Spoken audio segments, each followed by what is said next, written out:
네,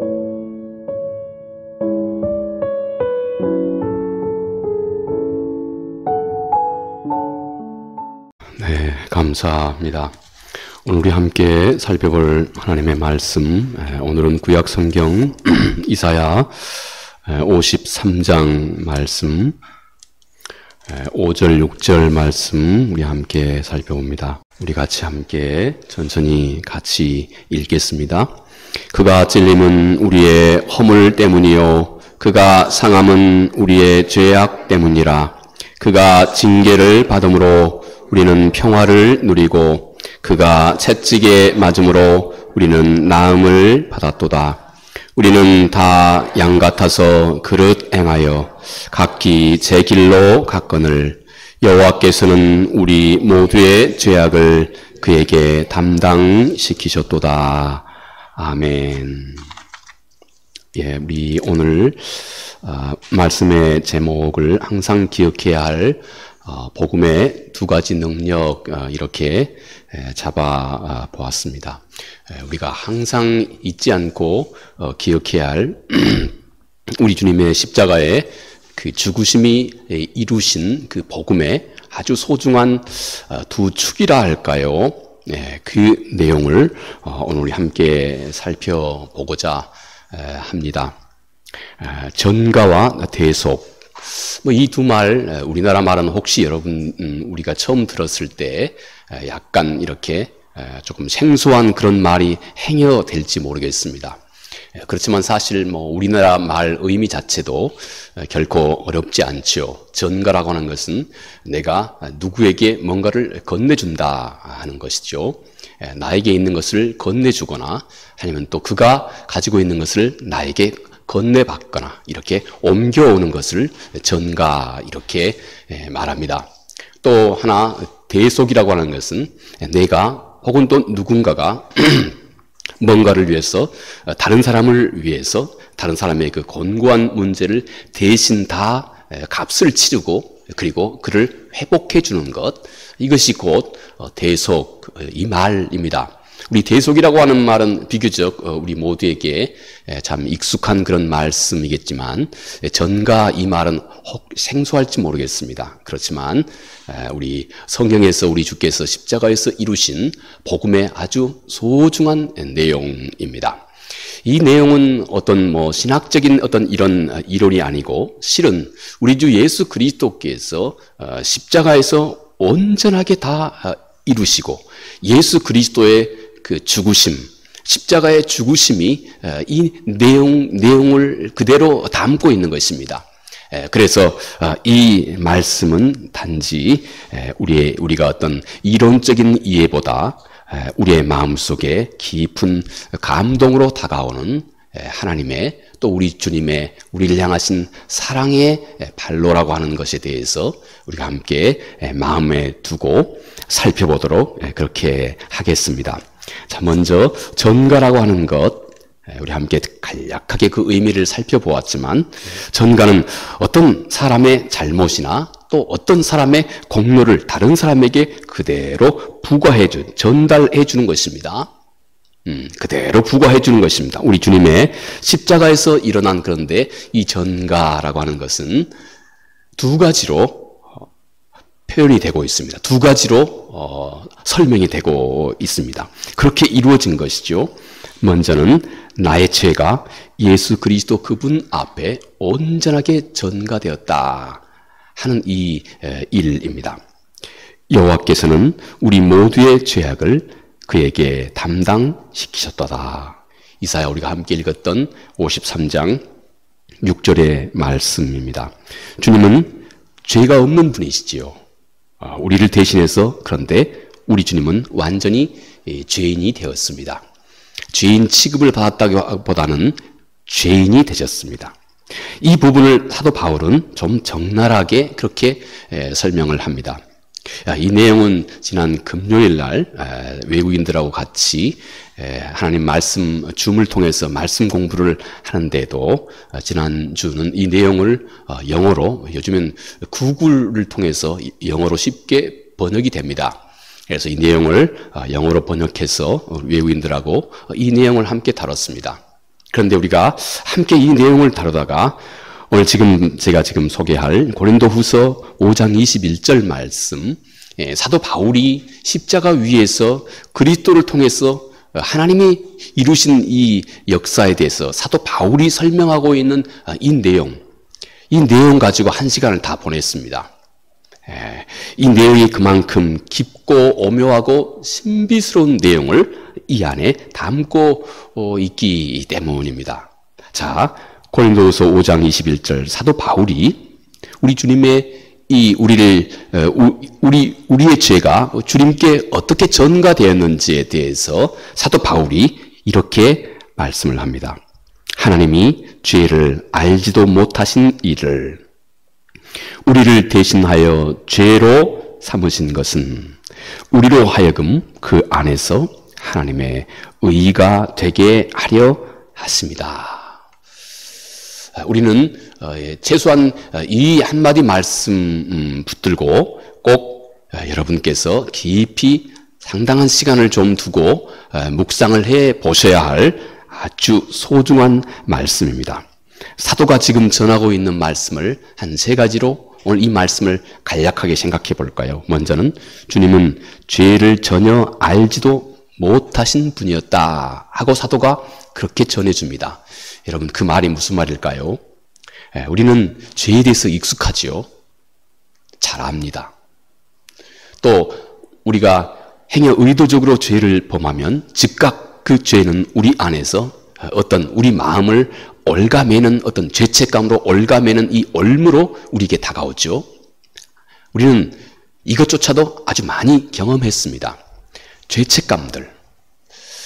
그렇지만 우리는 늘 이 죄에 대한 늘 우리들의 그 반복돼 왔던 그동안의 우리들의 어떤 일상 때문에 이 죄책감이 가져다 주는 어떤 그 수치나 또 어떤 거기서 오는 어떤 그 부끄러움이나 또 어떤 그 괴로운 마음들이나 막 이런 것에 대해서는 우리는 비교적 익숙해 있습니다. 그런데 여러분, 한 번도 죄를 의도적으로 범하지 않는 깨끗한 마음을 가지고 있는 분이 있다고 한번 생각해 보십시오.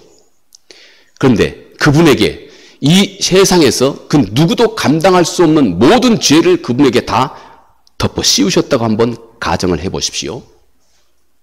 한 번도 죄를 의도적으로 범하신 적이 없는 그 깨끗한 마음을 가지고 있는 그분이 온 인류의 죄를 다 한꺼번에 뒤집어 쓰셨다. 거기서 오는 그 수치와 고통의 무게가 얼마나 컸을까요? 사도는 지금 이 말씀을 하고 있는 것입니다. 사도는 오늘 그는 죄를 전혀 알지도 못하신다 하는 사도가 전하고 있는 이 말씀 속에는 바로 우리로 하여금 바로 이 한 번도 죄를 짓지 않으신 그분이 이 세상의 모든 죄를 다 뒤집어 썼을 때 느끼셨을 그 수치와 그 고통과 그 아픔, 이것이 십자가 위에서 예수 그리스도 그분께 가중됐다고 하는 이 사실을 사도 바울은 이 짧은 한마디를 통해서 지금 전해주고 있는 것입니다. 또 사도는 이렇게 말합니다. 주님은 죄가 되셨다. 이 말은 좀 더 이해하기 쉽게 말하면 주님은 죄 자체가 되셨다 하는 말입니다. 이 말도 얼마나 어마무시한 말인지 모릅니다. 예수 그리스도를 죄를 뒤집어 씌워서 죄인이 되게 했을 뿐만 아니라 사도가 지금 전하고 있는 십자가에서 주께서 하나님께서 그리스도를 통해서 이루신 이 일에 또 한 가지는 주님이 죄 자체가 되었다. 여러분, 우리의 죄가 얼마나 종류도 많고 가지도 많습니까? 세상에 그 누구도 또 하나님 앞에 죄에 대해서 예외될 사람은 아무도 없죠. 우리는 늘 하나님 앞에서 불의합니다. 우리의 불의. 또 우리는 때로는 교만합니다. 교만은 우리 자신이 교만하다고 하는 의식 자체도 없습니다. 그런데 이미 우리는 그 자리에 우리가 가 있습니다. 얼마나 오묘하고 얼마나 사악한 인간의 마음인지 모릅니다. 우리는 또 끊임없이 음란한 마음을 품습니다. 그 누구도 이 일에 또한 예외가 되지 않을 겁니다. 우리는 끊임없이 다른 사람을 늘 미워하고 또 원망하기도 합니다. 그 누군들 이런 우리 인간의 허물에서 자유할 수가 있겠습니까? 우리는 또 늘 거짓 행합니다. 때로는 자기 자신도 속이고 또 다른 사람들도 서슴없이 속입니다. 이것이 곧 인간이 범하는 수도 없이, 그 외에도 수도 없이 많은 죄악이 곧 우리 인간이 하나님 앞에서 때로는 신실한 그리스도인들도 자칫하면 빠져들기 쉬운 그런 죄의 모습입니다. 그런데 하나님께서는 우리 주 예수 그리스도를 십자가에서 내가 불의할 때 예수 그리스도가 나의 불의가 되게 하셨다. 내가 거짓말할 때 십자가에서 하나님은 예수 그리스도가 나의 거짓말이 되게 하셨다. 이 얼마나 큰 모독입니까? 주님 앞에서 얼마나 큰 모독입니까? 내가 음란한 마음을 품을 때 예수 그리스도가 십자가에서 나의 그 음란한 것이 되게 하셨다. 이 얼마나 큰 모독입니까? 내가 다른 사람을 한없이 용서하지 못하고 미워할 때 예수 그리스도가 십자가에서 나의 미움 자체가 되셨다.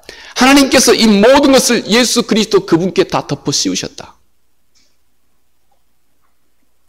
저는 지금도 사도가 전하고 있는 이 말씀의 무게와 그 바닥이 무엇인지조차 다 헤아리지 못하겠습니다. 하나님께서 예수 그리스도를 통해 십자가에서 이루신 이 일에 대해서는 지금도 아무리 생각을 깊이 하고자 해도 그 주님께서 십자가에서 이루신 그 일, 사도가 오늘 고린도후서 5장 21절에 전하고 있는 이 짧은 몇 소절조차 저는 다 이해를 못하겠습니다. 그 하나님의 넓고 깊으심에 대해서 어떻게 사람이 다 이해할 수 있겠습니까? 없습니다. 이해할 수가 없습니다. 그런데 사도가 또 이렇게 말씀합니다. 왜 이렇게 하셨느냐? 왜 이렇게 하셨느냐?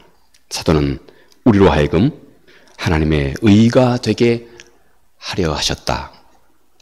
이 말에 괄호 속에 생략하고 있는 부분은 아마 분명히 앞뒤 문맥을 보았을 때 이것입니다.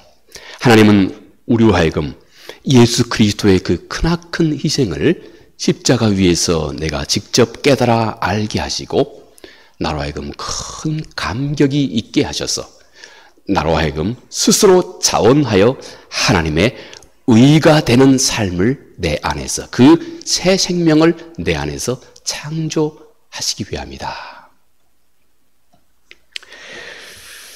고린도후서 5장 21절 말씀 짧지만 이렇게라도 한번 꼭 여러분의 마음속에 깊이 담고 곰곰이 묵상해 보시기 바랍니다.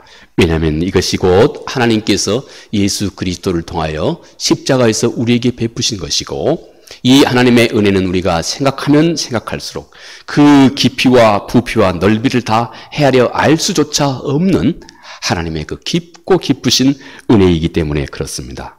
여러분, 이렇게 하나님은 내 죄를 예수 그리스도 그분 위에 십자가에서 다 전가시키셨다 하는 것입니다.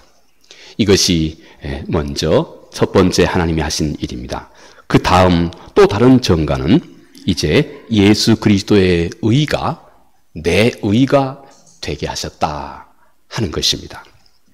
하나님이 죄를 알지도 못하신 일을 우리를 대신하여 죄로 삼으신 것은 우리로 하여금 그 안에서 하나님의 의가 되게 하려 하십니다. 제가 방금 소개한 고린도후서 5장 21절 후반에 말씀하고 있는 내용입니다. 예수님의 완전하신 순종과 의로움이 이제 나의 것이 되었다. 우리는 여전히 연약하고 부족합니다. 또 우리는 여전히 이 사실에 대해서 우리는 잘 알고 있긴 하지만 그러나 이 사실이 갖고 있는 그 무게를 그리고 그 생명력을 우리 마음속에 온전하게 느끼기에는 참 많은 역부족임을 늘 우리가 절감합니다. 오늘은 우리가 함께 그 벽을 한번 좀 깨보자 하는 것입니다. 제가 오늘 이 말씀을 준비하면서 제 마음속에 가지고 있었던 그 포커스가 바로 거기에 있습니다. 우리가 너무 잘 알고 있는 이 진리가 담고 있는 그 무게를 조금이나마 좀 깊이 이해할 수 있도록 해보자 하는 데 있습니다. 우리는 여전히 약하고 부족합니다. 그런데 하나님은 이제 우리를 예수 그리스도 그분의 의로우심으로 우리를 사도는 옷 입혔다. 이렇게 말씀을 합니다. 내가 전혀 갖지 못한 그분의 의를 이렇게 나의 의가 되게 하셨다. 예수 그리스도의 의가 내 의가 되게 하셨다 하는 것입니다. 그리고 이 의로움뿐만 아니라 이제 성서 전체가 우리에게 알려주고 있는 진리는 예수 그리스도 그분의 의가 나에게 전가되어서 내 의가 되게 했을 뿐만 아니라 예수님의 자비도 나에게 전가되어서 이제 나의 자비가 되게 하셨고 그분의 긍휼도 나에게 전가되어서 이제는 내 긍휼이 되게 하셨고 예수 그리스도의 사랑도 예수 그리스도의 그 지혜도 예수 그리스도의 그 능력도 십자가에서 다 나에게 조건 없이 전가되어서 온전하게 나의 것이 되게 하셨다. 사도는 이것이 옷 입혔다 이렇게 말씀합니다. 이게 너무 큰 진리이기 때문에 옷을 입힌 겁니다. 그런데 내 속에 있는 마음, 옷 속에 있는 내 몸은 여전히 이 거룩한 진리를 받아들이는데 많은 세월이 걸립니다. 이 사실을 알아보는데 많은 세월이 걸립니다. 이 갭 때문에 사도는 이것을 옷이라고 그렇게 표현하지 않았나 생각이 됩니다. 예수 그리스도의 그 모든 것을 다 십자가에서 다 나에게 다 전가해 주셨다. 의도, 지혜도, 사랑도, 긍휼도, 자비도 모두가 다 나에게 그리고 내 옷이 되게 해 주셨다. 그리고 나로 하여금 이제 그 나의 부족함을 깨닫게 하여서 내가 입은 이 옷과 내 속사람이 점점 하나가 되고 점점 일치될 수 있는 우리 평생의 삶 동안에 이런 성화를 하나님께서 우리 안에서 이루어 가신다 하는 것입니다. 여러분, 우리가 이 세상을 복음을 알고 이 세상을 살아가면서도 여러분 우리 사람의 마음에는 여러분과 나의 마음속에는 평생에 수도 없이 많은 거짓 소리들이 여러분의 생각 속에 스쳐 지나갑니다.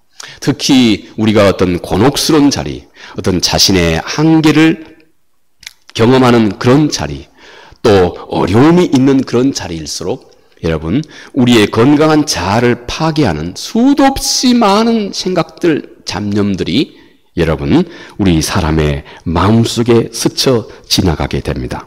여러분 그러나 오직 하나님의 약속의 말씀만을 이제부터 우리의 마음속에 붙들어야 합니다.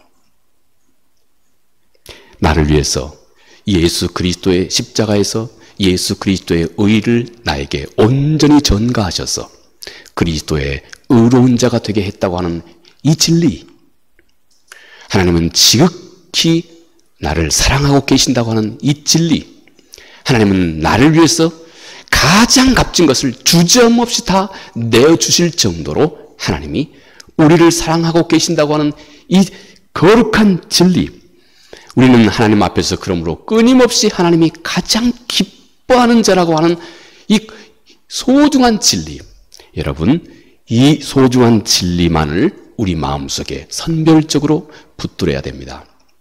다른 사실을 내가 오랫동안 붙들기 시작하면 그것은 우리 안에 뿌리를 내리고 거짓은 우리 안에 뿌리를 내리고 여지없이 우리의 건강한 자아를 파괴해가기 시작하기 때문에 그렇습니다. 이렇게 여러분 십자가에서 내 죄가 우리 주 예수 그리스도 그분께 온전히 전가되었고 그리고 그리스도의 의가 또 나에게 온전히 증가되었다고 하는 것, 그리고 하나님은 나로 하여금 이 사실 앞에서 나로 하여금 큰 감동을 갖도록 하셨다고 하는 것, 여러분 이것이 바로 예수 그리스도께서 십자가에서 이루신 이 전가의 내용입니다. 참 또 하나 이제 대속입니다. 대속이라고 하는 말은 우리가 아주 많이 들었죠. 예, 대속은 우리 주님이 나 대신 죄값을 치르셨다. 복음과 빗대어 이렇게 표현될 수 있습니다. 이 히브리 말로 대속이라고 하는 말이 고엘 이렇게 부릅니다. 고엘. 네, 구속자, 대속자라고 하는 말도 됩니다. 고엘이라고 부릅니다. 오늘 이사야 53장 5절 말씀에 그가 찔림은 우리의 허물을 인하며 그가 상함은 우리의 죄악 때문이다. 그가 징계를 받음으로 우리는 평화를 누리고 그가 채찍에 맞음으로 우리는 나음을 입었다. 여러분, 주님이 나를 대신해서 찔리셨다.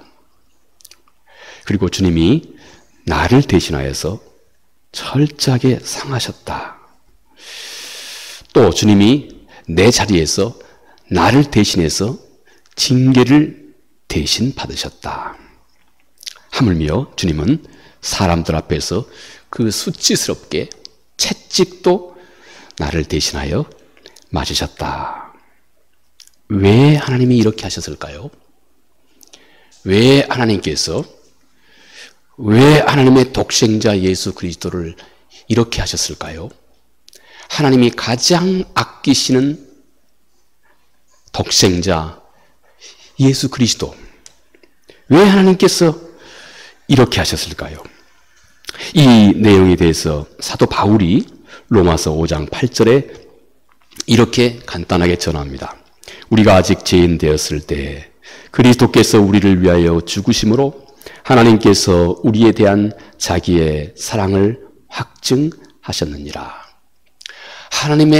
우리를 향하신 하나님의 사랑이 진실이라고 하는 것, 그리고 내가 영원토록 믿고 의지하고 이 진실 위에다가 내 삶을 충분히 맡길 수 있을 정도까지 신뢰할 만한 사랑이었다고 하는 사실을 우리에게 드러내 주시기 위해서 우리가 가장 부끄러운 자리에 있을 때, 죄인 되었을 때 하나님이 예수 그리스도의 모든 것을 다 우리를 위해서 내어주셨다.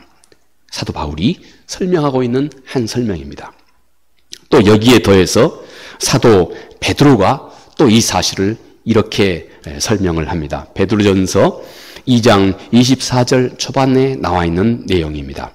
친히 나무에 달려 그 몸으로 우리 죄를 담당하셨으니 이는 우리로 죄에 대하여 죽고 의에 대하여 살게 하려 하심이라. 저는 이 사도 베드로의 이 말씀이 참으로 우리 하나님의 자녀들의 마음속에 더 깊이 이해되어야 할 소중한 복음의 내용을 이 안에 담고 있다고 생각이 됩니다. 여러분, 여기 사도 베드로는 하나님은 예수 그리스도의 대속 사역을 통해서 우리들의 어떤 응답을 끌어내고자 하셨다 하는 것입니다. 우리들의 어떤 그 반응을 끌어내고자 하셨다. 예수 그리스도의 우리를 대신한 그 적나라하신 우리 주님의 십자가의 그 대속의 죽으심 앞에서 우리로 하여금 그 사실을 보고 우리로 하여금 뭔가 우리 마음속에 삶의 어떤 반응을 끌어내기 위함이었다 하는 것이 이 사도 베드로의 말씀입니다. 다시 말해서 우리들의 진지한 반응, 곧 우리들의 성화의 길로, 우리 모두를 성화의 길로 자원하여서 우리가 나아갈 수 있는 그 동력을 우리에게 주시기 위함이었다 하는 내용을 사도 베드로가 이 안에 담고 있는 것입니다. 여러분, 우리 다시 생각해 볼까요? 왜 예수 그리스도는 십자가입니까? 구약 율법에 따르면 나무에 달린 자는 하나님께 저주를 받은 자니라. 신명기 21장 23절의 말씀입니다. 주님이 이 말씀 모르셨을까요? 주님은 당시에 신명기의 내용을 거의 줄줄 암송하고 계셨습니다. 주님은 이 신명기의 이 말씀에 대해서 너무 잘 알고 계신 분입니다. 사도 바울은 갈라디아 3장 13절에 이것을 이렇게 해석합니다. 그리스도께서 우리를 위하여 저주를 받은 바 되사 율법의 저주에서 우리를 속량하셨다. 이렇게 말합니다. 신명기도 그리고 갈라디아서에서도 곧 예수 그리스도의 십자가의 죽으심을 이렇게 딱 이 한마디로 표현합니다. 저주. 저주. 왜 하나님의 독생자 우리 주 예수 그리스도는 이 저주라고밖에 표현할 수 없는 이런 비참한 죽음을 왜 주님은 자발적으로 택하셨을까요? 여러분 혹시 어떤 죄책감을 가지고 혹시 오랫동안 시간을 보내보신 적이 있습니까? 아마 있으시리라고 생각합니다. 저도 오래전 이런 경험이 있습니다. 하나님 앞에 기도하는데 너무 하나님이 제 기도를 안 들어주시는 것 같아요. 그래서 제가 하나님 앞에 그렇게 속으로 그렇게 얘기했습니다. 하나님, 제가 하나님을 못 믿겠습니다. 근데 제가 이 얘기를 하나님 앞에서 하면서 저는 한 번도 이런 얘기를 하나님 앞에 해본 적이 없거든요. 근데 그때 그렇게 했습니다. 하나님, 내가 어떻게 하나님을 신뢰할 수 있겠습니까? 물론 얼마나 내가 하나님 앞에서 부족함 투성이겠습니까? 근데 제가 제 얕은 믿음에서 그렇게 하나님 앞에서 불평했습니다. 하나님, 제가 어떻게 하나님을 신뢰할 수 있겠습니까? 이러면 제가 그랬습니다. 그런데 제가 그 얘기를 하는 순간에 제 뒤통수를 하는데 얻어맞는 것 같은 그런 느낌이 들었습니다. 깜짝 놀랐다 이거예요. 내가 이런 말을 할 줄을 몰랐거든요. 저는 평생에 그런 말을 해본 적이 없거든요. 근데 제가 그때 그랬습니다. 그 후로 저는 상당히 오랫동안 그 죄책감에 제가 사로잡혔습니다. 내가 이런 원망의 말을 하나님 앞에 하다니. 내가 하나님 앞에서 정말로 하나님 제가 잘못됐습니다. 저를 참 불쌍히 여겨주시고 용서해 주십시오 하고 제가 하나님 앞에서 그렇게 철저하게 제 잘못을 회개하고 또 고백하고 했지만 그럼에도 불구하고 제가 한순간에 내뱉던 그 말, 저도 그 당시에 상당한 것을 제가 하나님 앞에 상당한 도전을 하고 있다고 하는 것을 저 자신도 알고 있었습니다. 그래서 깜짝 놀랐습니다. 그런데 그것이 그 기억이 그 경험이 저한테 아주 오래 갔고 상당히 제 마음을 괴롭게 했습니다. 여러분, 그런데요, 주님이 친히 경험하셨던 저주라고 하는 것,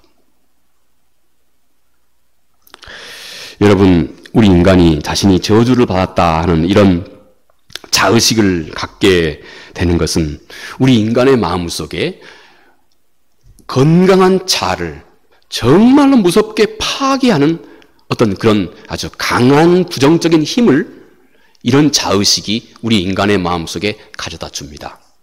무슨 자의식이요? 내가 하나님으로부터 저주를 받았다 하는 이 자의식.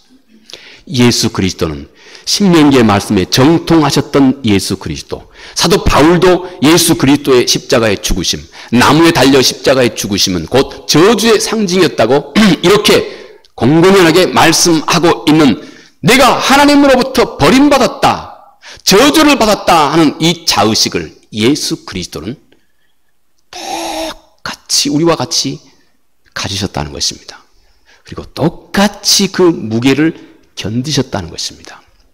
여러분, 우리 인간이 아무리 건강한 자아를 가지고 있는 사람이라 할지라도 내가 어떤 신으로부터 절대자, 모든 것이 주인 되시는 그 절대자로부터 내가 버림을 받았다 하는 이런 자의식이나 거기에 더해서 내가 그분께 저주를 받았다 하는 이런 의식은 그 인간의 마음을 지독하게 파괴하는 힘을 그 안에 가지고 있습니다.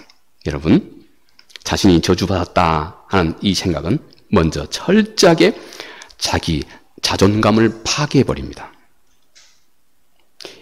일어설 수 없게 만들어버려요. 그리고 거기에 더해서 한없는 수치심으로 이제 그 어떤 자기에게 오는 어떤 작은 심리적인 도전도 전혀 스스로 방어해내지 못할 정도의 그 강한 수치심에 사로잡히게 돼요. 다 무장 해제가 되어버리는 겁니다. 우리 인간의 마음. 그리고 나를 파괴하는 그 어떤 유혹에 대해서도 저항할 힘을 다 잃어버리게 돼요. 또 자기 자신의 삶을 스스로 개선할 수 있는 그 어떤 의지도 다 놓아버리게 됩니다. 이것은 즉시 지독한 스트레스로 그에게 다가옵니다. 그리고 무서운 죄책감으로 그에게 다가옵니다. 그리고 그 앞에서 모든 사람은 절망합니다. 깊은 절망에 사로잡히게 됩니다. 이런 시간이 조금만 더 지나가면 그 사람은 곧 심한 우울증에 빠져들어가게 됩니다. 시간이 더 지나면 만성적인 우울증에 그는 빠져들어가게 되고, 그런 사람에게 다가오는 술이나 마약이나 이런 것은 전혀 저항도 없이 쉽게 받아들이게 됩니다. 그리고 그 사람은 결국 심한 자책감과 우울감으로 인해서 자기 자신의 생명을 스스로 끊어버리는 것이 내가 이 문제를 해결할 수 있는 유일한 돌파구다 하는 생각에 몰두하게 됩니다. 그 결과 어떻게 될까요?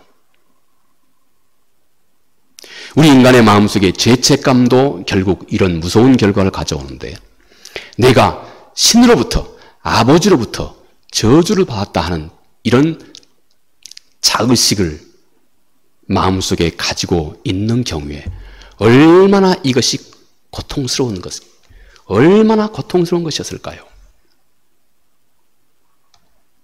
성경은 우리 주님을 향해서 곧 이렇게 나무에 달린 자는 저주를 받은 자다, 공공연하게 성경은 이렇게 말하고, 사도 바울도 이 사실을 갈라디아서에서 공공연하게 그렇게 말씀하고 있는 것입니다. 여러분, 왜 하나님께서는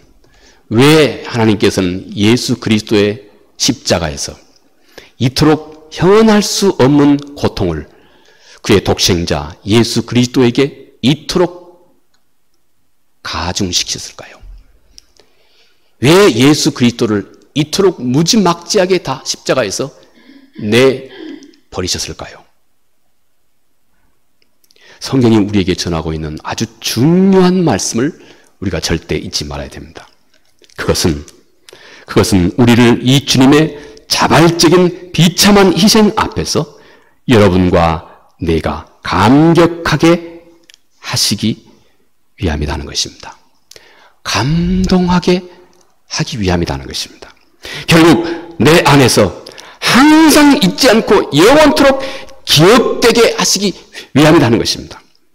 그리고 그 감격과 함께 유일하게 우리 인간이 마음을 열고 유일하게 내가 변화될 수 있고 유일하게 내가 자원하여서 하나님의 의를 사랑할 줄 아는 자가 되게 만들게 하십니다.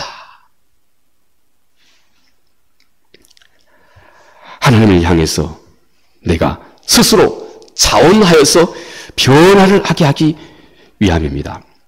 자원하여 진리를 사랑하게 하기 위함입니다.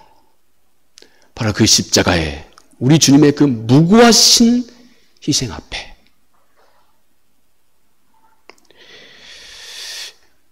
여러분, 사람은 절대 변하지 않은 것 같습니다. 건강한 조언으로 사람이 변하는 것은 그토록 어려운 것 같습니다. 내가 다른 사람을 변화시키는 것은 이토록 어렵습니다. 내가 다른 사람을 변화시키려고 노력하면 노력할수록 그 노력이 노골화되면 노골화될수록 사람은 거부합니다. 그래서 하나님의 방법은 나를 변화시키는 것입니다. 여러분, 이 사실을 꼭 기억하시기 바랍니다. 다른 사람은 변하지 않습니다. 그런데 하나님의 방법은 나를 바꾸심으로, 나를 변화시킴으로 그 앞에서 다른 사람을 변화시키는 이 하나님의 뜻을 이루어 갔습니다. 우리는 우리 인생에서 아주 늦게야 깨닫는, 그렇지만 정말 소중한 진리입니다. 그 감격은 내 안에서 사도는 이런 변화를 가져온다고 말씀합니다. 죄에 대하여 죽게 하시기 위함이다.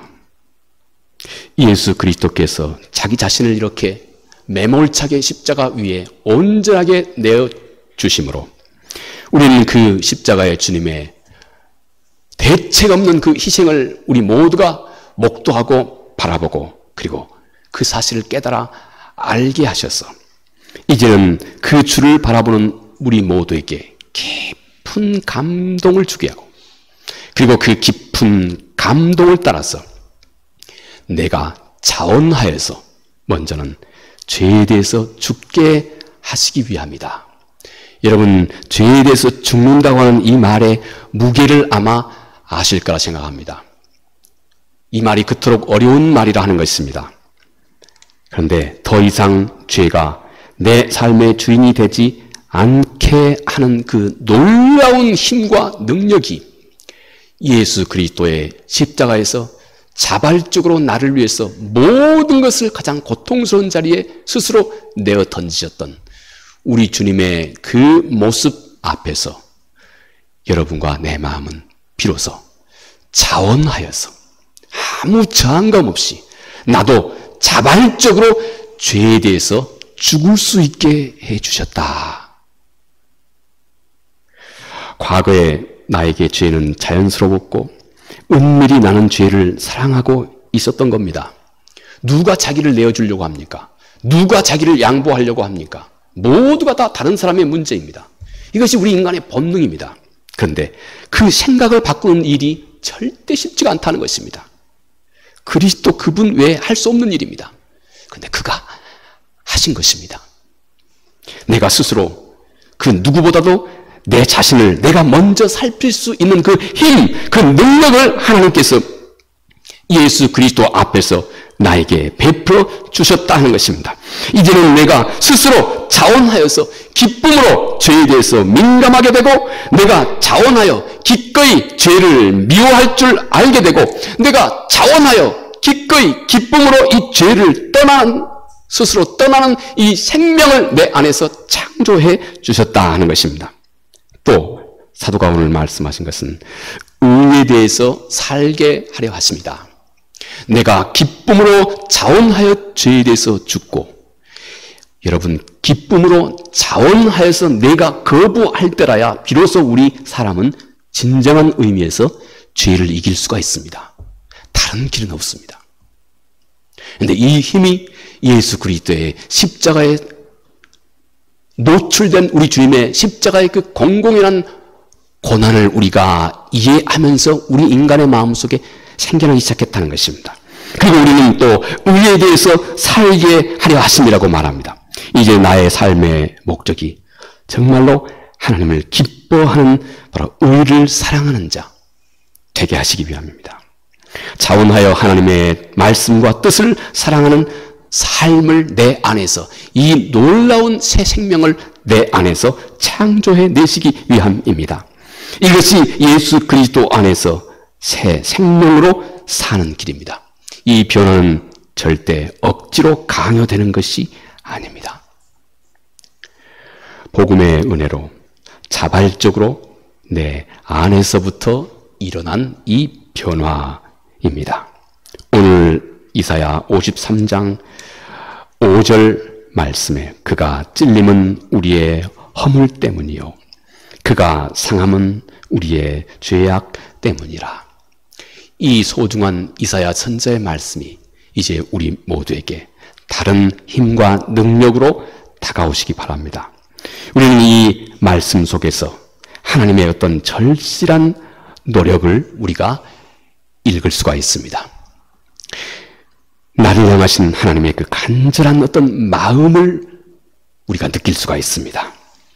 이 하나님의 마음에 우리가 이제는 잠잠히 그리고 진심으로 겸손히 순종하고 반응하기 시작하는 것입니다. 여러분, 바로 그것이 복음의 목적이고 그리고 그것이 우리 주님께서 십자가에서 기꺼이 자기 생명을 내어주신 우리 주님의 십자가 희생의 그 능력이 되는 것입니다. 하나님은 십자가에서 내 죄를 우리 주님께 전가시키셨습니다. 그리고 십자가에서 우리 주님의 의를 또 나에게 전가해 주셨습니다. 이제 우리는 절대 놓치지 말아야 할 분명한 사실, 나는 예수 그리스도의 의로 옷 입은 자가 되었습니다. 하나님이 나를 예수 그리스도 때문에 그리스도 그분의 의로 나를 바라보기 시작하셨다는 것입니다. 주님의 의뿐만 아니라 주님의 능력도 지혜도 주님의 그 순종도 주님의 그 거룩함도 예수 그리스도의 생명까지 우리 모두에게 다 이렇게 옷 입혀 주셨다. 이렇게 말씀합니다. 그리고 이 진리는 내 안에 어떤 강한 감동을 항상 우리 안에 자내고 있습니다. 우리는 그 감동에 내가 반응하면서 우리는 진정한 하나님의 자녀가 가질 수 있는, 꼭 가져야 할 참다운 새 생명의 능력을 우리는 우리의 삶 속에서 체험하고 누리고 경험할 수 있게 된 것입니다. 이렇게 우리 안에 새로운 생명이 시작이 된 것입니다. 이 하나님의 거룩하신 은혜에 깊이 우리의 마음을 두고 늘 감사하고 자원하여 반응하는 우리 모두가 되기 바라겠습니다. 은혜 오신 아버지 하나님, 고맙고 감사합니다. 오늘은 예수 그리스도께서 십자가에서 이루신 그 거룩하신 전가와 우리 주님의 그 거룩하신 대속의 죽으심의 의미와 그리고 그 무게를 함께 생각해 보았습니다.